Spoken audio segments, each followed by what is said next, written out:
प्रिय बच्चों, नमस्कार। आप सभी का इस कक्षा में स्वागत है। बच्चों, हम देव प्रणीत व्याख्याओं को पढ़ रहे हैं। देव ने अपने ग्रंथ में श्रृंगार रस को, रसराज एवं प्रेम को जीवन का आधार घोषित किया है और उसके लिए उन्होंने नायिका के सौंदर्य का बड़ा अप्रतिम चित्रण किया है। देव ने श्रृंगार को ही सर्वश्रेष्ठ रस बताते हुए कहा है कि भूली कहत नवरस कवि सकल मूल सिंगार। और यह जो उक्ति है वह हम देव के सौंदर्य वर्णन में सार्थक होते हुए देखते हैं कि नायिका के अंग प्रत्यंग सौंदर्य का चित्रण देव अत्यंत ही तल्लीन होकर के करते हैं और उन्होंने अपने सौंदर्य वर्णन में नक्षिक चित्रण प्रणाली का निर्वाह पूर्णतः किया है और नायिका की जो विभिन्न कोटियाँ होती है सौंदर्य के आधार पर, उन सभी का उन्होंने बड़ा सुंदर चित्रण किया है। आज का हमारा जो छंद है वह श्रृंगार रस के अंतर्गत सौंदर्यपरक छंद है, जिसमें उन्होंने नायिका के अंग प्रत्यंग के सौंदर्य का बड़ा ही सुंदर चित्रण किया है और नायिका का जो सौंदर्य है वह अपने आप में दीप्त है और उसके जो प्रसाधन है अर्थात उसके जो आभूषण हैं उससे उसका जो सौंदर्य मिलकर के अपनी एक अलग ही मधुरिमा बिखेर रहा है।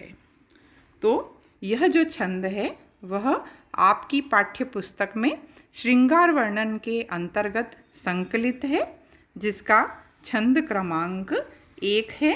इसे आप अपने स्क्रीन पर देखिए।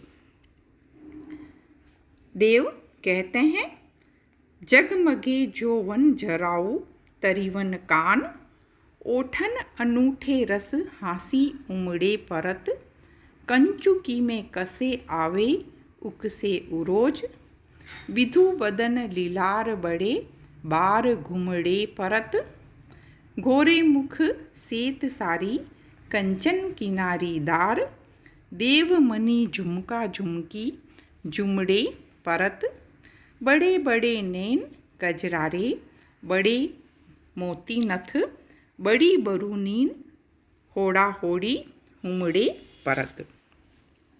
पहले शब्दार्थ देख लीजिए इसमें कि इसमें तरीवन का अर्थ है मछलाकृति के कुंडल, विधु बदन का अर्थ है चंद्रमा के समान मुख, मणि का अर्थ है मणियाँ और इसमें ओठन का अर्थ है होठ पर और कजरारे अर्थात काजल से युक्त। तो प्रस्तुत छंद में देव ने नक्षिक परंपरा का निर्वाह करते हुए नायिका के संपूर्ण अंग प्रत्यंग का जो सौंदर्य है उसका बड़ा ही आलंकारिक चित्रण किया है। देव कहते हैं कि जगमगे जो वन जराऊ तरीवन कान, कि नायिका जो है वह जगमगे जोबन, जोबन अर्थात युवावस्था से जगमगा रही है। युवावस्था से जगमगा रही है का तात्पर्य क्या है कि वह नायिका अभी युवती है और युवती होने के कारण युवावस्था का जो सहज सौंदर्य है, युवावस्था की कांति दीप्ति जो है वह उससे परिपूर्ण है और उस सौंदर्य के साथ में उसने अपने कानों में जराऊ तरीवन कान, उसने अपने कानों में मछली के आकृति के जो जड़ाऊ जो कानों में पहनने के आभूषण हैं वो उसने पहन रखे हैं, कुंडल पहन रखे हैं। तो उससे उसका सौंदर्य और भी बढ़ गया है। एक तो वह अपने आप में ही सुंदर है क्योंकि यौवन का सौंदर्य विद्यमान है। दूसरा, उसने आभूषण भी बड़े सुंदर पहने हैं, है ना। आभूषण कैसा पहना है ना, उसके बारे में भी यहाँ पे देव ने बताया है ना। मछली की आकृति का आभूषण, है ना। मछली की आकृति के आभूषण अत्यंत सुंदर माने जाते हैं, है ना। वो एक प्रकार का अलग सौंदर्य जो है वह उत्पन्न करते हैं। तो ओठन अनूठे रस हाँसी उमड़े परत, है ना। अब इस दूसरी पंक्ति में उन्होंने नायिका के सुंदर होठों का चित्रण किया है कि नायिका के जो सौंदर्य है वह अनूठे प्रकार के, है ना, है। सौंदर्य लालिमा से युक्त है, और लालिमा तो है ही है, लेकिन एक तो लालिमा सौंदर्य की पहचान है ना। होठों का जो सौंदर्य है वह होठों की लालिमा से पता पड़ता है कि उनमें कितनी रक्तिमता है। तो रंग की दृष्टि से तो वह सुंदर है ही है, लेकिन होठों का सौंदर्य और किससे बढ़ता है? हंसी से, है ना। अगर होठ सुंदर भी है और हंसते हुए भी हो तो और ज़्यादा सुंदरता बढ़ जाती है। तो यहाँ पर नायिका के जो सुंदर होठ है, उन सुंदर होठों की लालिमा में हंसी जो है वह उमड़ी पड़ रही है ना। अर्थात वह नायिका जो है वह अत्यंत प्रसन्नता से युक्त है ना, अत्यंत खुशी से युक्त है। तो वह उसके सौंदर्य को और भी ज़्यादा, उसकी हंसी जो है वह बढ़ा रही है। कंचुकी में कसे आवे उकसे उरोज, और अब उसके यहाँ पे वक्षस्थल का सौंदर्य, उरोज का सौंदर्य यहाँ पर कवि ने बताया है कि उसके जो उरोज हैं, है ना, वह उरोज भी अत्यंत सुंदर है।